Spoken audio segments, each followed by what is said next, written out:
On behalf of the Hegde family and friends, I welcome all of you to the 10th edition of the Professor KTM Hegde Memorial Lecture. How time flies. It's been 10 years already. Who was Professor Hegde and why do we gather here every year to celebrate his life and work?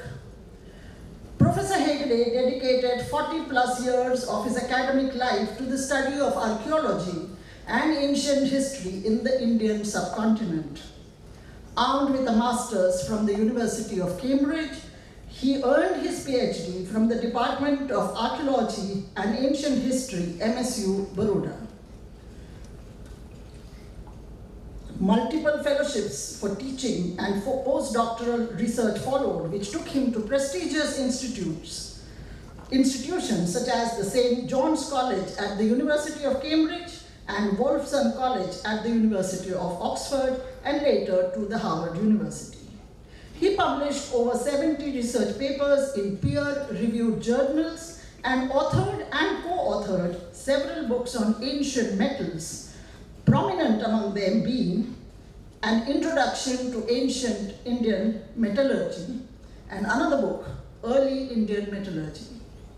Under his leadership as head Department of Archaeology and Ancient History, and later as the Dean of the Faculty of Arts at the MS University, the Archaeology Department enjoyed global academic interest and support. The Ford Foundation, New York, recognized the department's work and offered a grant which boosted its scientific temper and progress in a significant way. It is in dedication to his pursuit of academic excellence and deep appreciation of the arts which prompted us a decade back to institute this memorial event and invite eminent guests who help in the celebration of the human spirit. As usual, our memorial celebration includes a speaker and a performer.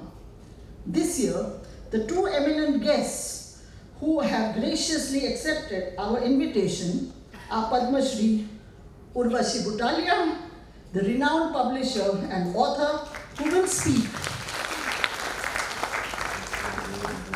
She will speak on Dreamers of a New Day, Makers of Modern India.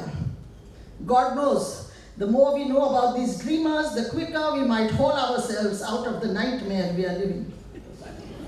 Her talk will be followed by the young classical vocalist Chaitanya Parab, belonging to the Kirana Gharana, presenting a recital. Our first guest for the evening, Padma Shri Urvashi Butalia, is a prominent feminist writer, publisher, and activist whose work has deeply influenced feminist thought and independent publishing in South Asia. She co-founded Kali for Women in 1984 with Ritu Menon. Kali for Women is India's first exclusively feminist publishing house and creates a vital space for women's voices in literature, scholarship, and social commentary. Then she founded Zuban Books in 2003, championing fiction, non-fiction, and academic work on, for, by, and about women in South Asia. Whereas she has co-authored books with other writers and edited anthologies as well, she herself has authored books such as The Other Side of Silence, Voices from the Partition of India, and another one, Speaking Peace, Women's Voices from Kashmir. Both books were born out of her deep quest to hear the silent voices of women who suffered through major violent upheavals. In fact, the book on partition is a rare recording of oral histories and has received global recognition and remains a key text in South Asian studies. Butalia also taught publishing and women's studies for over 20 years and currently teaches the Young India Fellowship at Ashoka University through her course on Women, Society, and Changing India. Tonight she will share more of the work she's doing on the marginalized voices she has heard and bringing a better understanding of them to all of us. I now request Urvashi Butalia to please come up on stage and deliver her talk. Welcome, ma'am. In the meanwhile, may I request everyone in the audience to please switch off their mobiles or keep them on silent modes so as not to disturb the speaker and performer. Hi everyone, thank you so much for being here this evening. As you can see, I'm vertically challenged, so 1 foot का नीचे stand बना हुआ है जिसके ऊपर मैं खड़ी हुई हूँ. Sandhya, thank you for that nice introduction. You know that the legalities of this thing called the Padma Shri Award are that you're not allowed to use it with your name. When I got it, I thought कम से कम railway ticket तो मिलेगी जल्दी से, पर वो भी नहीं मिलती है, so it is pretty useless. But when you use it in front of your name, it's illegal to use it, so I'm glad you used it and not me, because if anyone has to go to jail, it will be you. It won't be me. It's okay. So, thank you all really for being here. I want to start by saying that I am a fairly recent entrant to the warm and gracious embrace of the Hegde family. We've been neighbors in Delhi for quite a while, but it wasn't until Anjali was persuaded to join a yoga class that I go to that we got to know each other, and I was drawn into their welcoming and I think truly secular social circle. So I'm particularly grateful to have been asked to speak here, also a bit nervous. And I'm particularly grateful especially to be asked to speak here in memory of their father, a man I did not know, but now that I've begun to know his family, I feel such a strong sense of loss at not having met this formidable public intellectual, who was quite clearly the kind of intellectual that you can only admire and for whose existence you have to be grateful. And I'm really sorry that I did not know him. But to all the wonderful Hegdes, and there are many of them here this evening, I would like to say thank you so much for asking me to speak here. It's a privilege and it's an honor. I also want to say that for me, it is particularly important to be speaking in this city and in this state, because no matter how much we may have forgotten this, but Gujarat and Baroda have given us large numbers of amazing women who are, on whose shoulders people like me stand today. And I just want to run over a list of them that I have, because I was sitting down and jotting them down and the list kept increasing and increasing. But here you are. Anasuya Sarabhai, Mridula Sarabhai, Hansa Mehta, Usha Mehta, Pushpa Mehta, Kamlaben Patel, Ilaben Bhatt, Sarup Dhruv, Ila Arab Mehta, Zakia Jafri, Bilkis Bano, Madhuri Ben Shah, Purnima Bhatt, Vibhuti Patel, Nimisha Desai, these are all my friends, Nimisha Desai, Trupti Shah, who did some amazing work, Maya Sharma, Nilima Sheikh, and legions of other women that I haven't named. So these just came into my head when I was thinking of this talk, and I was thinking, what am I going to say? So I want to start my talk today with a story. Sometime in the summer of 1979, I was at home with my parents in our small flat in Jangpura in Delhi. It was a hot day, we had just finished lunch. And for some reason, and I can't quite remember what it was, I walked out onto the balcony of our home. And as I stood there looking down, I saw an oldish woman dressed in a white sari, and she was clutching a piece of paper and looking up at her house. So I asked her if she was looking for something and if I could help. She said, "Is this the office of Stri Sangharsh?" Stri Sangharsh was an organization that we had set up in Delhi to battle violence against women, and at that time we were particularly focusing on dowry deaths. So I said yes, and I invited her to come up. The Stri Sangharsh office wasn't really in our house, but many of the members used their home addresses because we didn't have the money to have an office. Now 2 days earlier, our group Stri Sangharsh had organized a demonstration against dowry murders in Model Town, an area in North Delhi. Satyarani Chadda, the woman who came to our house that day, read about the demonstration in the newspapers. At the time, newspapers reported things like that, not today. And then she went to Model Town to see if she could find out anything about the organizers. She asked the shopkeepers and the chaiwalas and the rickshawalas, and while everyone remembered the morcha, no one knew who had organized it. Then, by some pure chance, she found one of the leaflets that we had written lying on the ground. She picked it up, she found an address, and she came looking for our house. She told us that her daughter, Kanchan Bala, had similarly become a victim of a dowry killing. The husband had demanded a scooter. Satyarani and her family did not have the money to get them one, and therefore he burnt his wife to death. When Satya came to know, when she came to our house, she was searching for justice for her daughter. Satyarani and my mother Subhadra talked. My mother heard her out and tried to help her as much as possible. Sometimes for women, just being heard is the first important step in healing. And I like to think that my mother's presence brought her some peace in this quest of hers. Later, we put her in touch with a lawyer who helped to fight her case. As with many such matters in India, the case dragged on for years. Meanwhile, the son-in-law who had murdered his wife married again. And Satyarani's battle for justice yielded nothing. She died waiting for it. This isn't an unfamiliar story, as many of you will know. But something else happened, and that's what I want to draw your attention to. As Satya trudged to the courts and sought out lawyers, she found herself drawn to the groups who were campaigning against dowry. And very soon she became the face of the anti-dowry movement in northern India. She wasn't alone in this. Everywhere she went, women, men clustered around her and shared their stories of losing daughters. Satya commiserated with them, she encouraged them to join with her in her campaigns.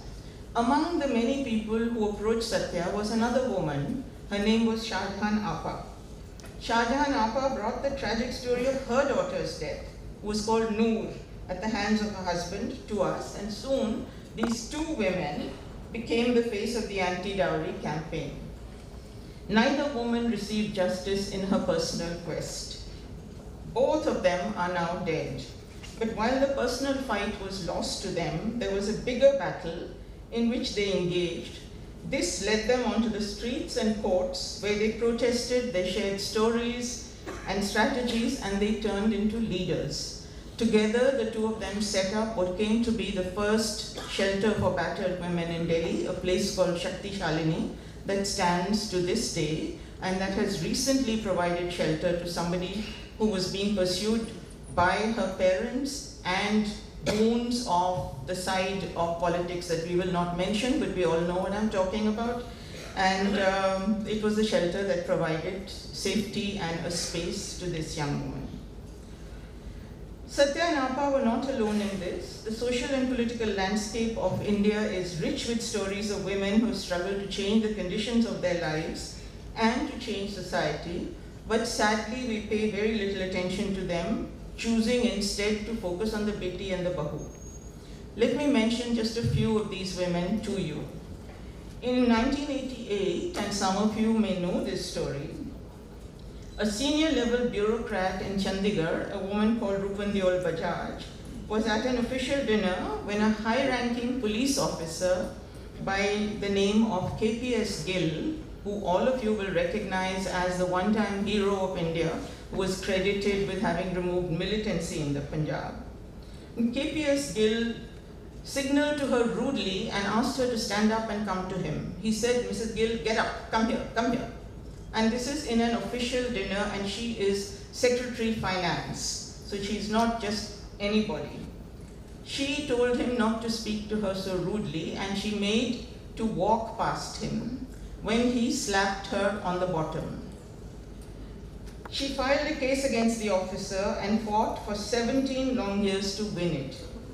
She said, everyone thought it was a minor thing, but I could not get over the enormity of it. While KPS Gill remained in the news till the day he died and did not attract any condemnation from anyone in power, Barely anyone in the so-called mainstream remembers the woman Rupen Deol Bajaj. He was seen as a national hero. She, like hundreds of women, was collateral damage. And I need not remind you of the case that is very much in the news these days of this man called Epstein, where you can see the world's rich male establishment gathering around him while the women are just collateral damage. In 1992, Bhangri Devi, a Kumhar woman from village Khateri in Rajasthan, was gang raped by upper caste men for daring to stop them from marrying their infant children. In doing this, Bhangri was doing her job as a government functionary, ensuring that people abided by the law on child marriage. Justice escaped her too. The judge who ruled on her case in the lower court said that upper caste men could not have sexually assaulted a Kumhar woman, especially not because the men who assaulted her, among them were uncle and nephew. And the judge said that in families you don't assault women before your seniors, so this could not have been true, that she was making up the story. But something else happened here too. Bhangri's case and the discussions around it led to a widespread discussion across India on the nature of the workplace for women. What is a workplace? Is it only within the four walls of the office? Or can it be the street? Can it be the bus on which he's acting as a conductor? Can it be the field in which he's working, etc.? And it led 5 groups to file a petition in the courts that came to be known as the Vishakha petition, and that demanded that the courts direct the government to create a law on sexual harassment at the workplace. The Vishakha petition was the precursor of the law that we today know as the Prevention of Sexual Harassment, POSH Act, which came after many years and did not have some of the excellent clauses that the Vishakha guidelines had. But nonetheless, there was a law that now recognized sexual harassment in the workplace. So even though Bhangri lost her battle and continues to live in the same village, ostracized by the full community, her story has led to a much wider change in society, and that's really what I want to direct your attention to. I have 2 other such stories to tell you at this stage. In the early 90s, when India had a massive literacy campaign going on across the country, in what was then Andhra, Rosamma, a woman, joined literacy classes to learn to read and write. In one of her classes, she read a book called Mahila Meluka, which told the story of a woman who had faced regular beatings by her husband, who always frittered away all the family income on alcohol, and when there wasn't enough to eat, he came and beat up his wife. When she read the story, she recognized it with a shock as being a similar story as hers, because that was what her husband did. And so she called her friends together and she said to them, look, here's our story in this book. And they talked about the violence they all faced from their husbands, and they formed a strategy, which was that if any woman was being beaten up by her husband, she would run immediately to the kitchen of her house, which in village houses was not deep inside the house, but was outside at the back, and she would start clanging on all the bartans over there. And this sound, traveling to the next house and the next house and the next house, would bring together groups of women who would come and stop the beating. As a result of this widespread campaign, the government fell, and the new government had to give a promise to the women that they would put a ban on alcohol. It's important to remember that the women's demand for a ban on alcohol was not a demand grounded in morality. It was a demand grounded in what they needed on the domestic front to run their homes and to be safe. So they did not mind the men drinking alcohol in moderation, but what they disliked was the fact that alcohol companies had set up stands outside schools and were selling alcohol in pouches to young students, making sure that addiction set in even before they set out to work on their public lives.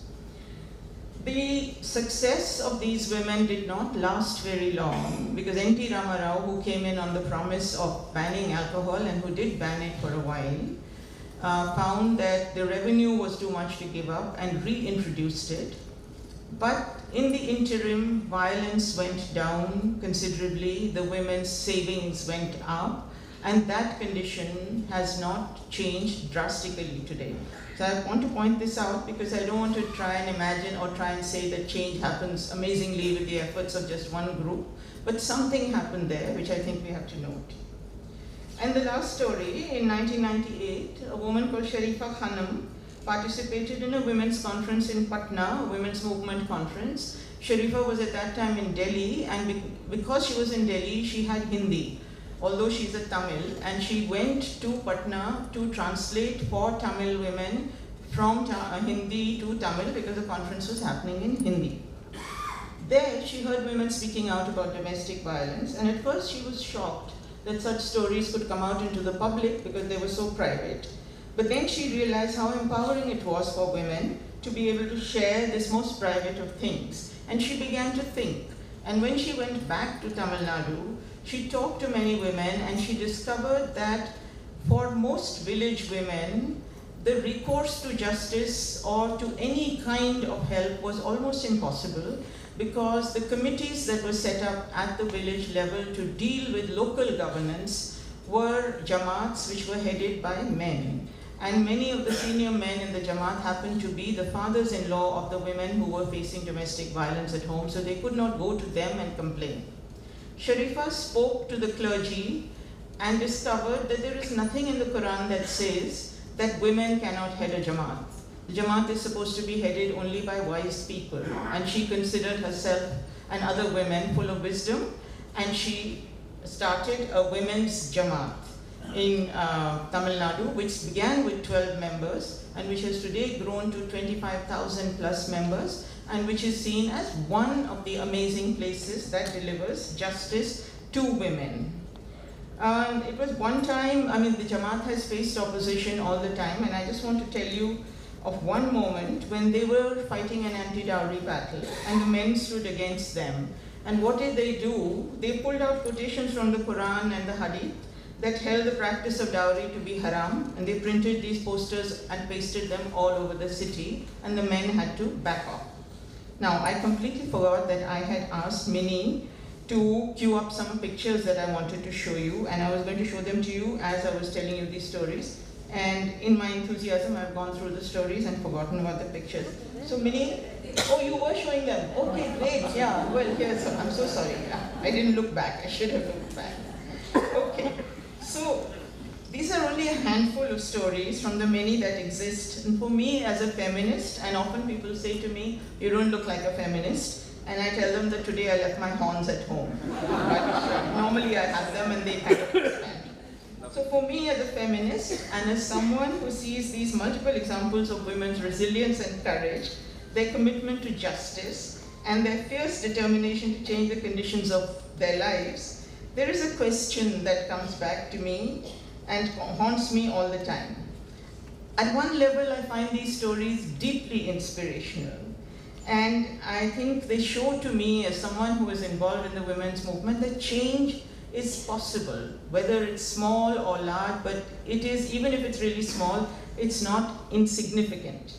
But the question that haunts me is, why do we know so little about these kind of stories? Despite 7 decades having passed since independence, the multiple roles that women have played in India have remained undocumented, unheard, unseen. They are absent in our history, they are missing in our politics, they are elusive in our ethnography. It's a tragedy that the system that we live with valorizes every single incident of violence, of rioting. It pays huge amounts of attention to rapists and their henchmen, but does not speak of the kinds of stories that you see over here. So in my talk today, as I brought some of these stories to your attention, but I want to also try and grapple with, perhaps find an answer to the question that continues to bother me, that why do we know so little? Why is it so devalued? Why is it so little talked about? Is it because what happens with women's activism takes place in what we might call a minarchy? That is, it stays close to the ground, it does not claim media space or anything like that. I don't have an answer, and I will leave you to think about that question while I continue with what I have to say. So let me also add a caution here. You know, surfacing women's stories is not an easy task. How do you trace something that is basically an absence? what tools do you use? What methodologies? If you were to say, let's go back into history and try to find women in history, where would you look for them? There isn't any hard evidence. Thank you, you're shaking your hand like that. That is precisely what it is. I mean, how do you trace something that is also, when it is found, is so fragmentary? A lot of it exists only in memory. So much of it is so sporadic, so much of it has disappeared. How do you then find meaning in the bits and pieces that you do manage to trace? So while I bring these stories to your attention, I'm asking you to keep in mind the fact that these are only bits and pieces of histories. There's so much more that we will actually never know. Let me start by asking another question. Who were these women? So, you know, I claimed happily to be a feminist. I think you're all familiar with the widespread belief about feminism and what we call the women's movement, that activists in the women's movement are only elite. They are all urban, they're all women like me, that we don't actually reach out to the villages or to where the real oppression is. I'm putting those in quotation marks. That's the widely held belief about feminists and feminism, which is what also causes a lot of women to say, I'm not a feminist, but, you know, there's that. There is another widely held belief that I just want to mention here, which is that we feminists, we destroy homes and we break up marriages. And actually that belief I do want to counter, because marriages are pretty good at breaking up themselves. You know, you don't actually need us. We're pretty good to self-destruct. But let's look at who these women are. We know their names, we've seen how they look, but what is also clear is that they don't only belong to one class. They were not only urban, they didn't belong to one caste or one religion or even a specific region, and nor are they all, or were they all, the same age. They were rural, urban, young, old, rich and powerful, poor and powerless, Dalit and Bahujan and upper caste. And in this combination, they were typical of the women who entered the women's movement in the mid-70s, which is when somebody like me cut her political teeth on feminism. And I want to tell you now a little bit about the movement of the mid-70s. So that decade was an exciting time in our country, and everywhere you looked, something seemed to be happening.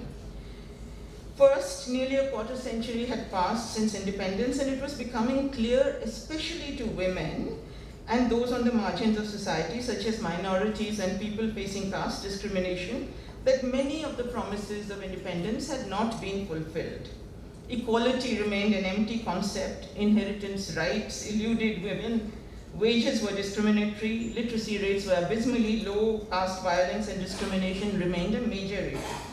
Peasants, farmers, landless laborers, factory workers, and students were feeling the brunt of these exploitative conditions. And a wave of protests spread across the country. So in Maharashtra, in the mid-70s, you saw a major movement called the anti-price rise movement. You can see at any given time, it had at least 25,000 women out on the streets using their chaklas and belans and the tins of oil, etc., to protest hoarding and rising prices.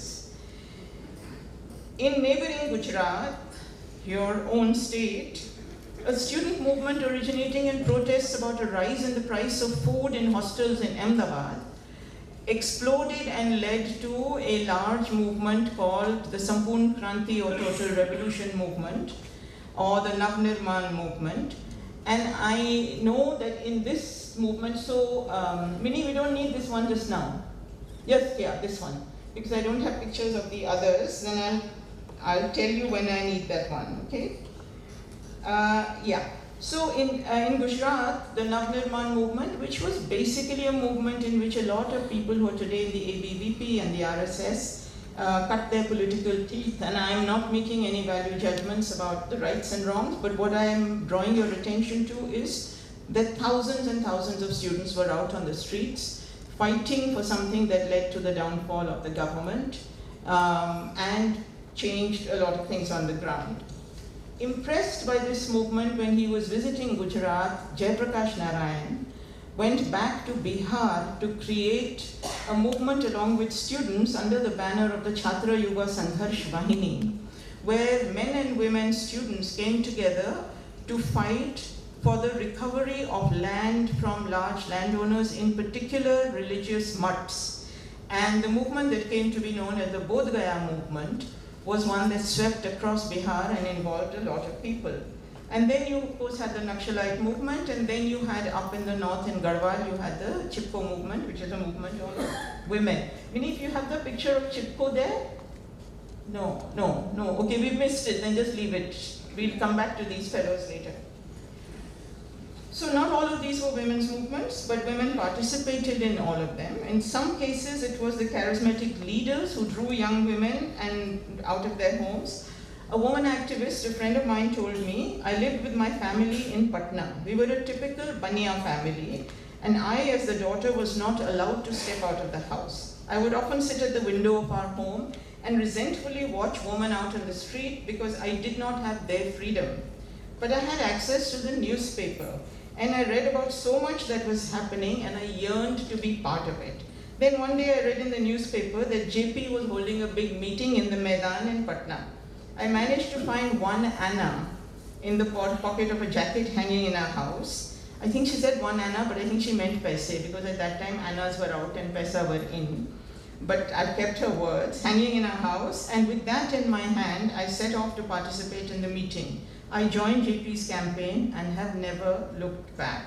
That 1 Anna became my window to the world. I think this is a really beautiful statement. Every time I read it, I get gooseflesh. In other instances, women came into the movement with the support of their families or alongside their partners. So another friend told me, my husband was working with a grassroots group in Maharashtra. We had recently married, and I was at a bit of a loose end. There were groups who met often to discuss progressive thinkers, and I started to go to these meetings. At the time, I had no idea what Marxism was, and they talked about all kinds of revolutionary ideas. All of these went over my head. But it was so exciting to be in the thick of things, and soon I became familiar with the ideas and began teaching myself. So women's involvement gave them a sense of purpose, but importantly, many found themselves questioning the so-called, within quotes, progressiveness of these movements, of which they were a part. Why, they asked, were patriarchal practices still so strong, even among progressive men? If women carried guns and fought shoulder to shoulder with their men, why did they still have to cook for them once they got home? If women and men fought together to take land from landlords, as happened in Bodh Gaya, when the land was recovered and when it came to redistributing it, the pattas were all in the name of men. And the women asked, why is it when we fought together, can the pattas not be shared? They did succeed to a very limited extent. As actions and strategies gathered momentum, women began to notice some things. In the strategy discussions in groups, for example, it was always men who took the lead. At home, their comrades, husbands, partners behaved very differently from how they spoke in meetings. None of that ideology, the grand claims, made it into the home. Because the men did not consider women's voices to be important, however, once again, something else happened. The women began to talk to each other, to share their problems, to discuss possible solutions, to strategize, to listen to each other. In these seemingly informal conversations, they began to build strategies and plans to confront patriarchy. So just as Rosama and the women fighting against alcohol had worked out a way to counter violence in their society, other women talked to each other and built these kinds of strategies. They offered solidarity, advice, and so on and so forth. And soon they also began to set up independent groups. Although they were deeply discriminatory, the movement was deeply discriminatory towards women, that is progressive movements. Involvement in them led women to understand the value of making their own alliances. So a side effect of being oppressed in the movements meant that women found their own way out of it. Many women, like me, became involved in these groups and discussions, and for all of us, the moment was a very exciting time. It was heady. We started magazines, we shared writings, we created manifestos, songs, street plays, and posters. And Minnie, can we see the magazines now? So these are some of the magazines. I'm sorry, this one has been sitting on my table and got a lot of tea dropped on it, as you can see. But it's one of the newsletters. And the next one, Minnie, this is a story on the Dalit writer Urmila Pawar, an interview with her. And can we see the next thing? This is a Gujarati magazine, as you can see, Nari Mukti. And have we got another one or no? Yeah, these were the kinds of things that we, pamphlets and so on, that we looked at. So street level activism wasn't the only thing that galvanized us. In the early 70s, the government commissioned a report on the status of women in India. This was the first such report to be commissioned after independence. And the women who took up the writing of that report traveled all over India and met a lot of people. And what they found shocked them, because they, like all of us, expected that the post-independence development story would be one mainly of progress with some setbacks. But what they found with women was completely the opposite, that in every aspect, things had worsened and things were much worse than they had been at the time of independence. This report, which actually by an interesting fluke came out just before the emergency, and because it was so negative, we all expected that the report would be suppressed. But by that time, Mrs. Gandhi was very preoccupied with the political scene, and she, like many people, thought, "Ye aurton ke bare mein hai, to kya fayda? It's nothing to be bothered about." So she didn't pay much attention to it. That gave the writers of the report the chance to publicize it, take it abroad, present it at the UN, and so on and so forth.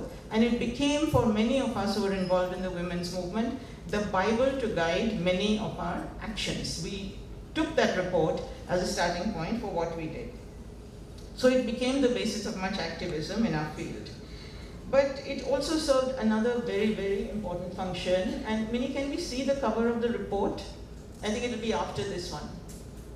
No, this is a pamphlet put together by Women in Media Collective. No, then leave it.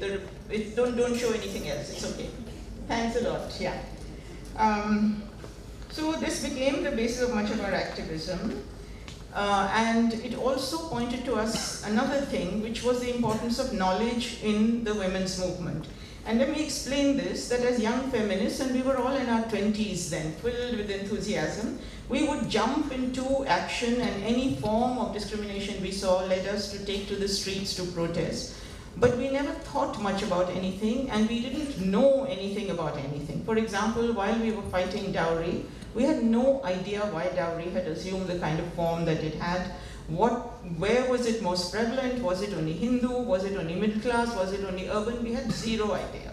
And when we started to realize how weak our knowledge was and look around for things to read, to understand, because at that time we only had books, we didn't have Auntie Google or the internet, we could not find anything. Because knowledge was fully controlled by men, or writing was fully controlled by men, in the 70s and 80s, it was very common for an ethnographer to spend a month, 2 months, 6 months in a village and to talk only to the men and to write an ethnography of that village as if it was a universal ethnography, even though it left out all the women and probably left out other minorities as well. So we also realized, as we thought more about the importance of knowledge, that part of the reason why most knowledge that existed at the time focused on men was because the knowledge seekers, that is the researchers, didn't really know anything about women, and they did not know how to start or where to start. So they'd never really entered the world of women, and all research at that time roughly focused on the public world, which happened to be the male world. Very few researchers crossed the threshold into the four walls of the home. And when they crossed that threshold, as a result of a discipline called women's studies, which started to open up at that time, what they found inside the home was not what they had seen outside. They did not find data. Instead, they found stories, they found silences, they found emotions, they found feelings, and how do you actually bring analysis to bear on these kinds of so seemingly nebulous things? So a whole new way of questioning started to develop in order to take account of women's experiences. So from here on, the movement spread to different parts of the country, focusing on many issues. And I want to draw your attention only to one, because there isn't enough time to go into anything else. So the Campaign for Women's Health is what I want to draw your attention to. It began in response to advancements in medical technology, which made the amniocentesis test accessible.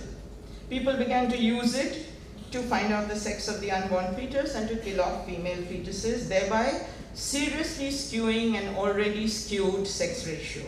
So India's sex ratio was nothing to write home about, but the widespread availability of amniocentesis made it possible to kill many, many more girl fetuses and skew the sex ratio. Activists and groups fought against the introduction of this test once they learned about it, and they succeeded in first getting it made illegal in Maharashtra and then the rest of India, which is not to say that the test went away, it simply went underground, but they did fight to change this. They also fought against the introduction of unsafe contraceptives, such as Depo-Provera, Net-N, and Norplant, which were brought into the country and which women took to because to inject a contraceptive into your arm, which gives you safety from pregnancy for 6 months, was a very attractive idea. Because the pill as a contraceptive did not really work, women found it very difficult to keep track of those dates. So when they got these injectable contraceptives, which had not been tested properly and which had been rejected in other countries, and they were brought into India, it was activists who fought against these, and they filed cases against the government and so on and so forth. They demanded answers from ICMR. Later, they started to take this further, and they did extensive research in hospitals, particularly in Maharashtra, and municipal hospitals, looking at whether hospitals train their doctors to deal with women who are victims of sexual assault. And are there even kits? Is there a standard operating procedure? All of these things, and they lobbied for that. And because of the efforts of women's groups, quite a bit of change happened, especially in the health ministry's support to putting out rape kits and so on and so forth. In your own state, SEWA, founded and nurtured by Elaben Bhatt, worked on a large scale, unionizing women workers in the informal sector, setting up microcredit and women's banks. Think of the courage it must have taken this woman who was really diminutive to stand in front of the Textile Labor Association and walk out on them because they did not pay attention to the needs of women. And I want to tell you, although I have about 7-8 minutes left, 10 minutes. Can you bear it, or are you? It's okay? Yeah, all right. So I want to tell you about 2 other women who actually, when I was thinking of Elaben Bhatt, I was reminded of, who I recently read about. I've known of her and I've met her years ago, but she passed away. But I read something about her, and that is a woman called Prema Purao, who some of you may be familiar with. I wasn't going to talk about her, but yesterday or this morning I was mentioning her to Anjali and Harshavardhan, and they said talk about her. So Prema Purao was a woman from a leftist CPI comrade from Maharashtra who watched in 1975 as 75,000 women were laid off in mills in Maharashtra. And in 1982, many more workers, male, were laid off. And she realized the poverty that people are going through, and these workers could not go back to their homes. So she started to encourage the women to set up community kitchens in their homes. And in the home, where a woman is cooking, if she's cooking for her family and she cooks for 6 more people, the workers can come and sit there and get food, which is home-cooked food, at a much lesser price than they would get out on the streets. This thing spiraled, and she started to get orders to bring food for offices. One of the first offices for whom they supplied food was the Bank of Baroda in Bombay. And this thing further spiraled into a movement called Annapurna, where they set up community kitchens, and which is the basis of the Dabbawala revolution in Bombay.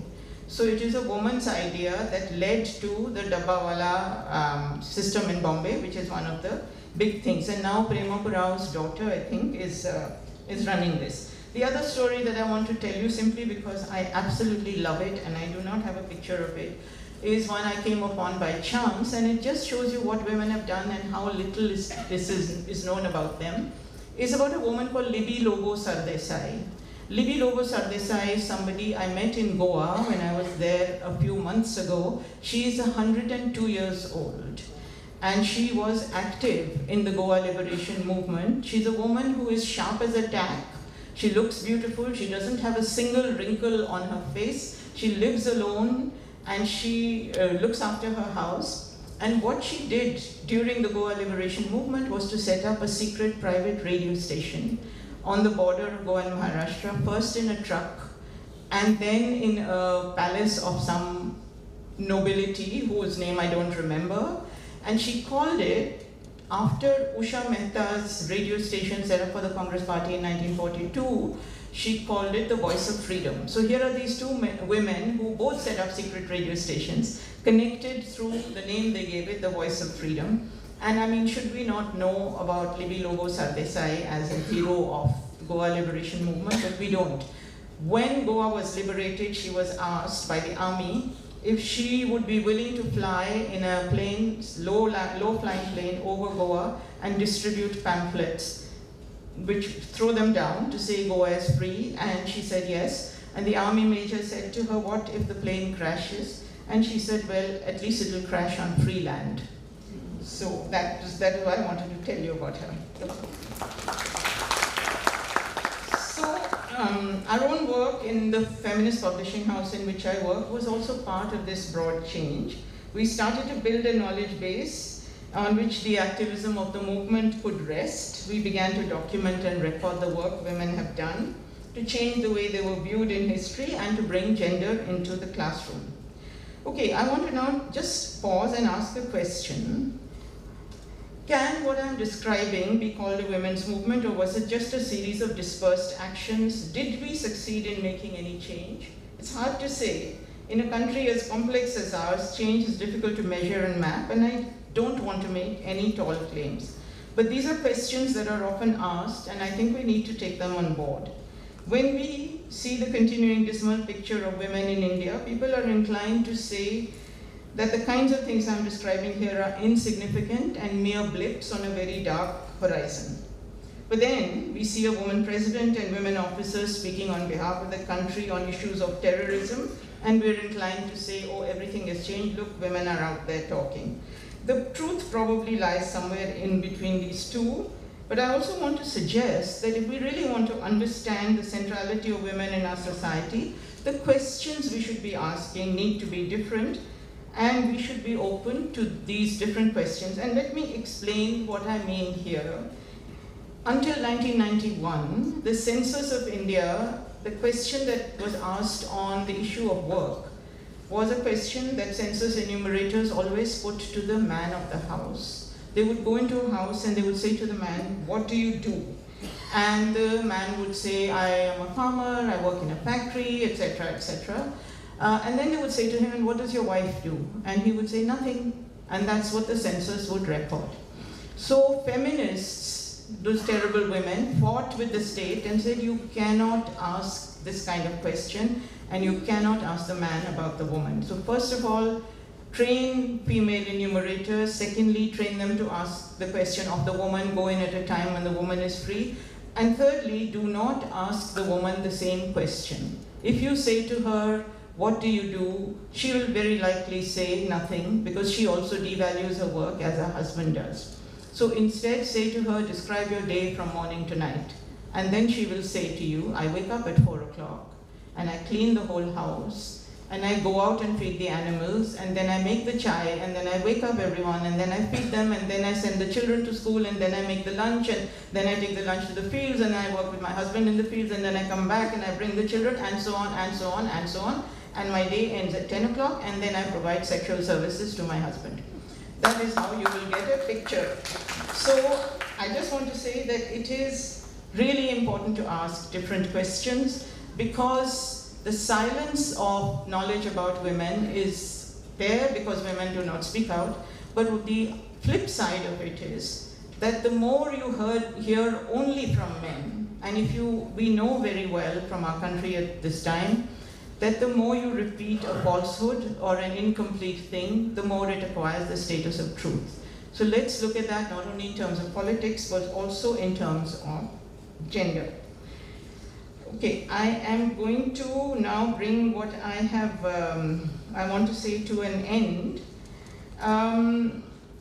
I also want to point out that the reason that I'm on this campaign to get women seen, and I use the word within quotes, is because in the best of situations, people tend to ignore women. And I want to draw your attention to a few things.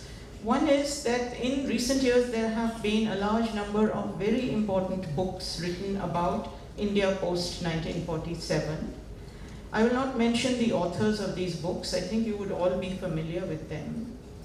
In a book on nationalism, there is not one woman in there. And when I spoke to the author and said, how come? And he said to me, but औरतों ने क्या किया था? कोई भी नहीं था वहाँ पे. In a book that maps India post-47, there are 2 references to women. One of them is factually incorrect. In a book called Incarnations, I think, which maps India post-47, taking 50 stories, there are 6 stories about women. And finally, I want to tell you a little story to end what I'm saying. So I teach a course at various universities. The course is called Women's Society and Changing India. It looks at, tries to map a history of the women's movement in India post-independence. When I started to teach the course, I asked my students, I wanted to get to know what they were interested in. And all of them mentioned to me one of the courses at the university which they liked very much, which is called The Makers of Modern India. And I asked them the feminist question, because that course is based on 12 lives. So I asked them the feminist question, which doesn't need any guessing. How many women are there? And the answer also does not need any guessing. And so at that point, I thought, I'm a dyed-in-the-wool feminist. I have to do something about this. What do I do? So I thought creatively, because often feminists do think very creatively. And I did something that I want to show you, and I want to ask you, I mean, you will probably be able to do this quite easily, but I just want to ask you if you can identify even half of those women. So I'm going to show you 2 charts. Right, the last one. This, yeah. I did a thing called Makers of Modern India 1. That's what I counted it with, and I did this only on women. So you see here 10 women. Is there anyone here you recognize? Hansa Mehta is right.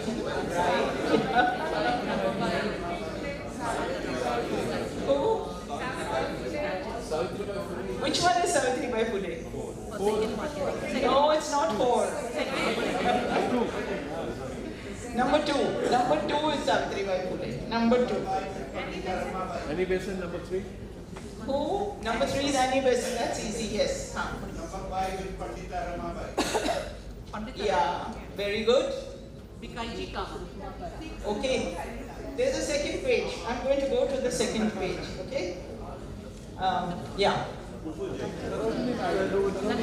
Rajkumari Amrit Who said that? Nandini, you are not allowed to do that. Anyone else? 3, Sarojini Naidu. Sarojini Naidu. No, no Amrita Pritam here. No.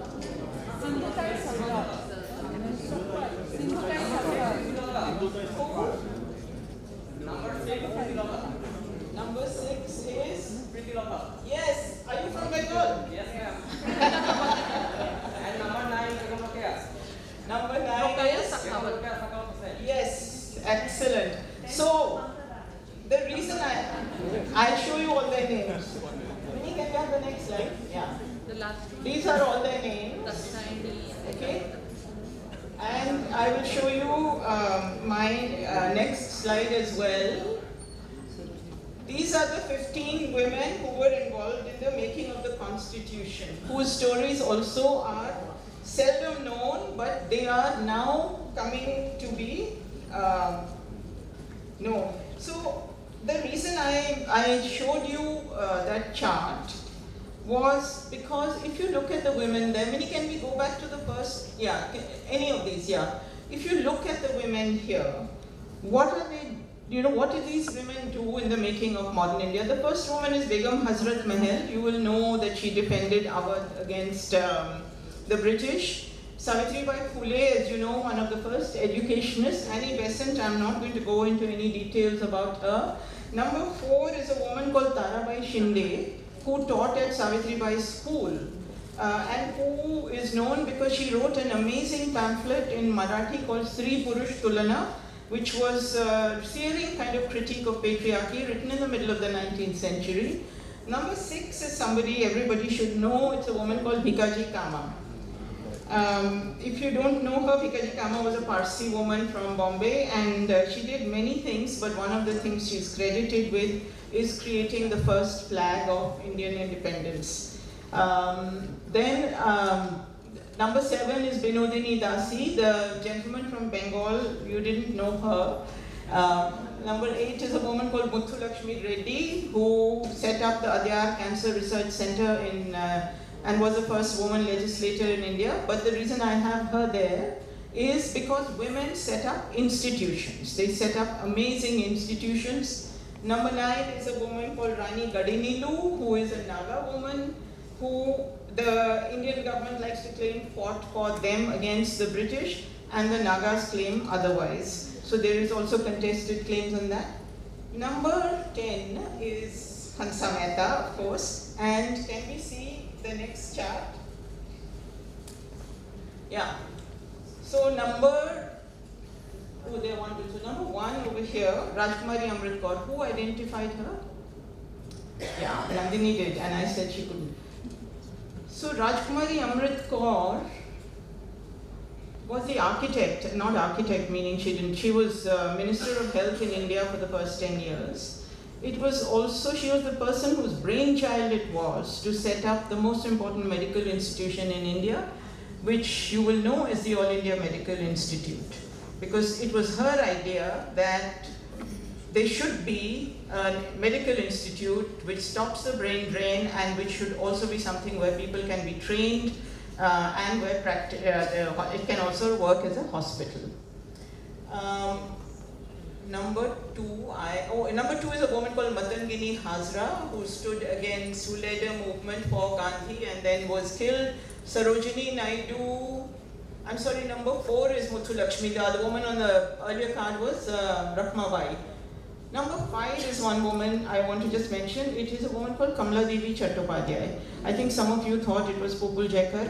Kamala Devi, many things about her. She fought for Indian independence, but Kamala Devi, 2 things I want to mention. She said to the leaders at that time that India has something which no other country has, which is its rich tradition of crafts and handicrafts. And why don't we think of encouraging that so that it can both add to the DNA and give India a uniqueness in the world. And it was because of her that what you have today as the Crafts Council, as the Crafts Museum, as Dastakar, and various other things are there. And it is also because of her, because she argued that India, a new independent country, needs culture. And needs cultural institutions. So institutions like the National School of Drama, the Sahitya Academy, the Sangeet Natak Academy, all these were her brainchildren. What is more, that she argued with Gandhi, Nehru and others, that when partition refugees were flooding into Delhi, she said to them that we actually need a planned city to house partition refugees. And they said to her, no, we don't have money and you can go and do this on your own. And she persevered and she eventually found money, and it was because of her efforts that the city of Faridabad was set up on the outskirts of Delhi, which before that was a kasbah to Baba Farid. There was the tomb of Baba Farid over there. Of course, the city of Faridabad may have gone kaput later, but that's not Kamala Devi's fault.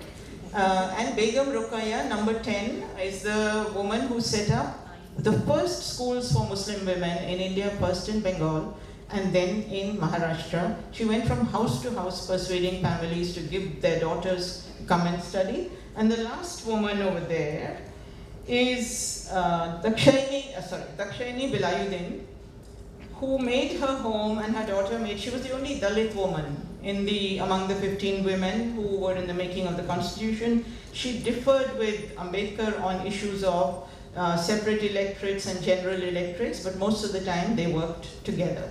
So here are my makers of modern India, and if I may, I just want to end with one little paragraph to tell you that when I started on this, I pulled these women out of my head.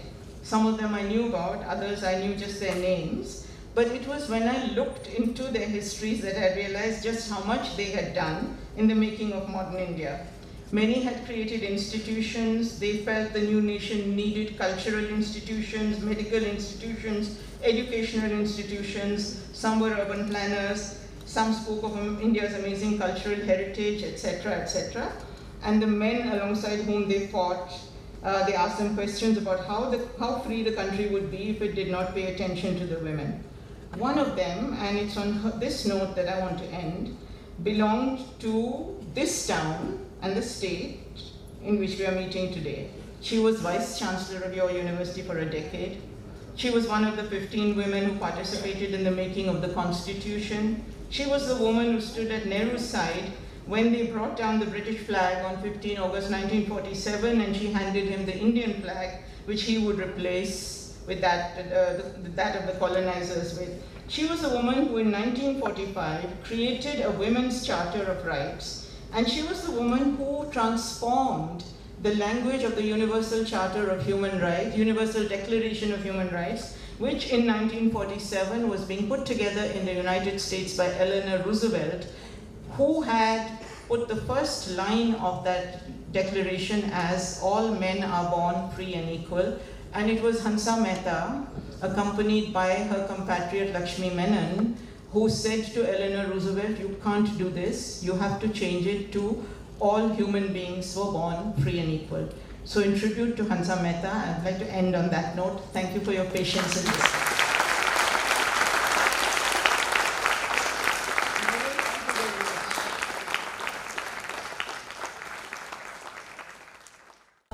I don't know if I'm supposed to ask you, but yeah, okay.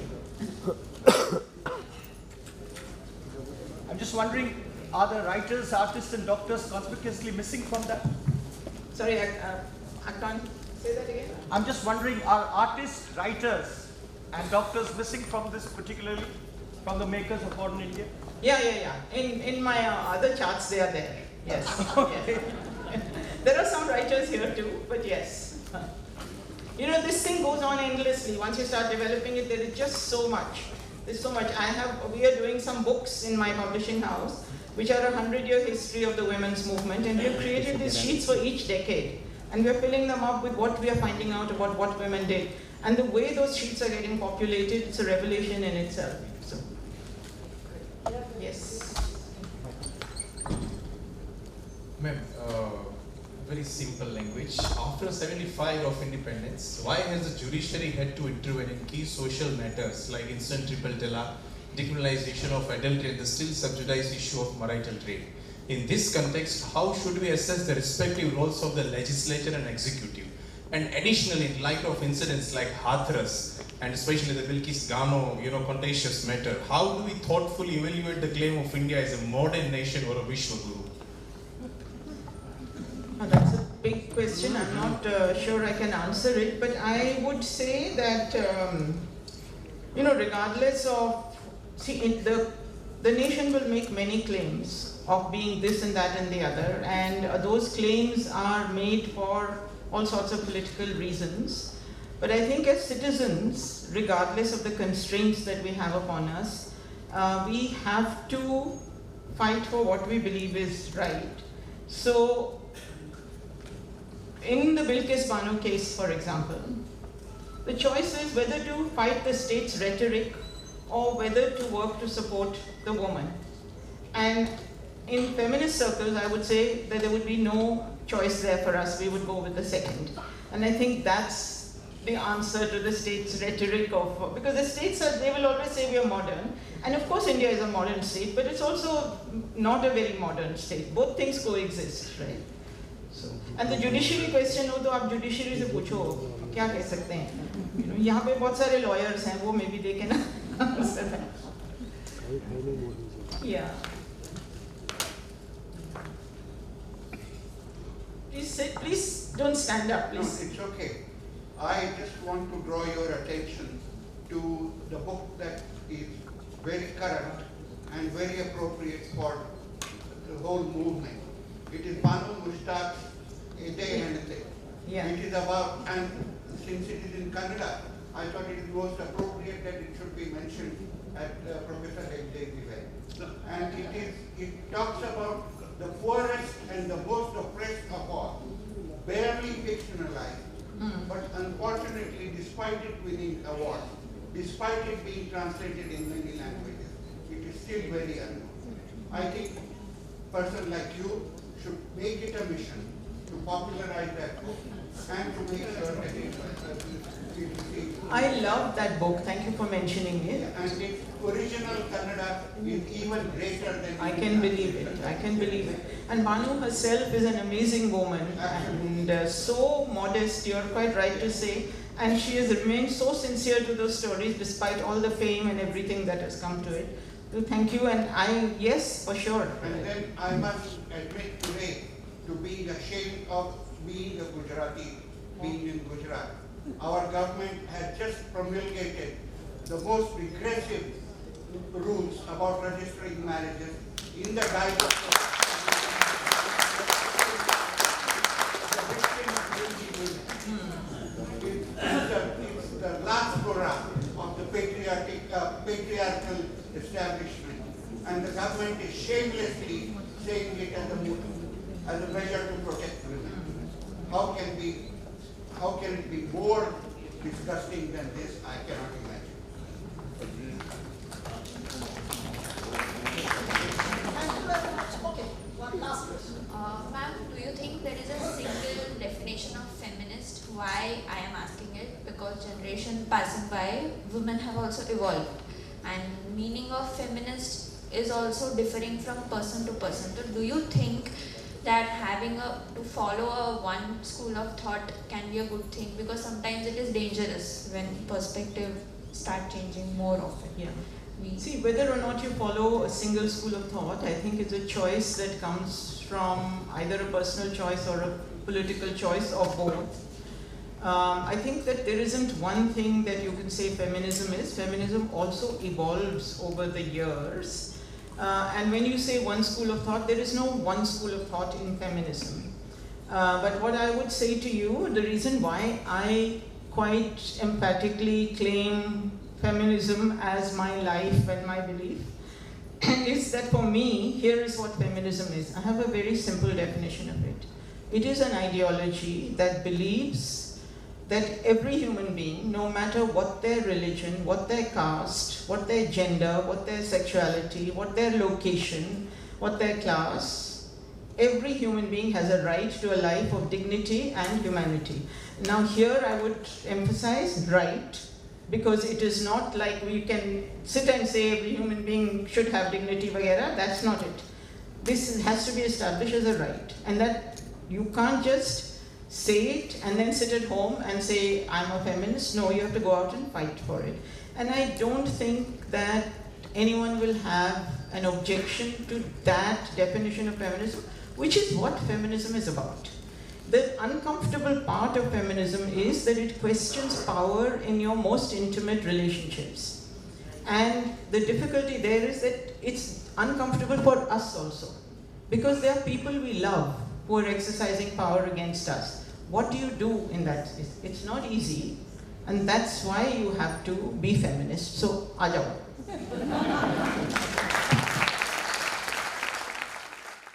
Thank you, ma'am.